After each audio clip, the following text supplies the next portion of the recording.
One night, a father and his daughter were driving down a desert country road. They were returning home after spending the entire day visiting the girl's mother in hospital. Listening to the sound of the rain drumming on the car roof, the girl began to doze off. Suddenly, there was a loud bang.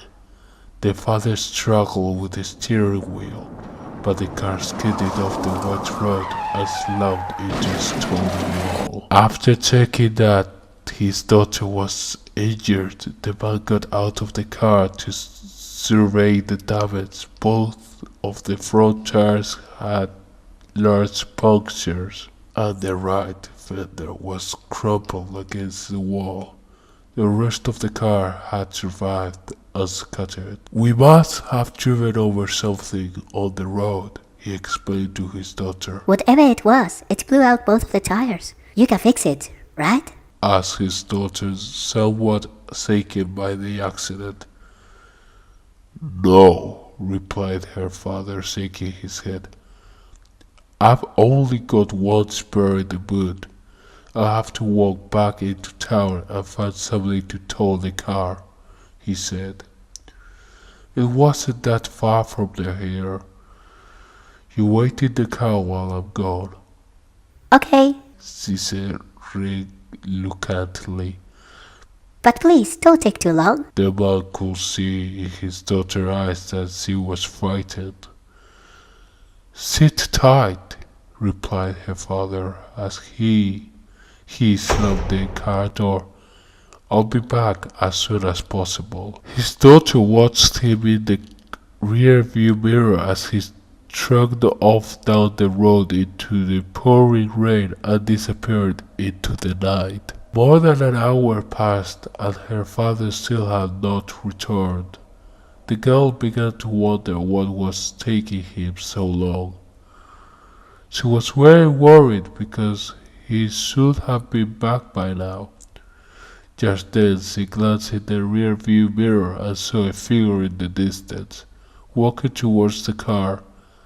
At first she thought it was her father, but when she turned around to take a closer look, she realized that it was a strange man. He was dressed in overalls and had a big bushy beard. He was carrying something large in his left hand and swaying it back and forth. Something about him made her very nervous. As he approached, she started out the back window and squinted her eye.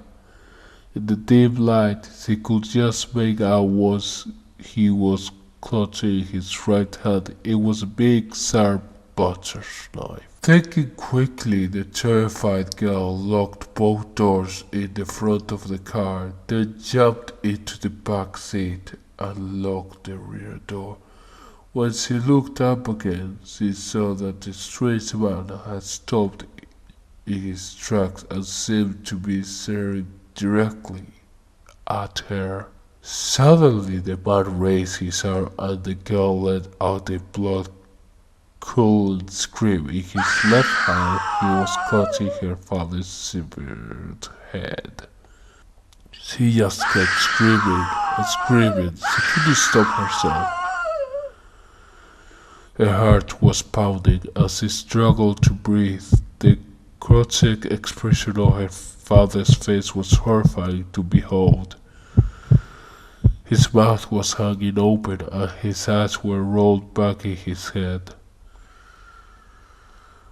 When the man reached the car, he shoved his face right up against the window and glowered at her with his crazed, bloodshot eyes. His hair was wild and matted with dirt and his face was covered in deep scars. For a moment he just stood there in the For a moment he just stopped there in the driving rain, grinning at her like a madman. Then he reached into his pocket, took something out and slowly lifted his left hand.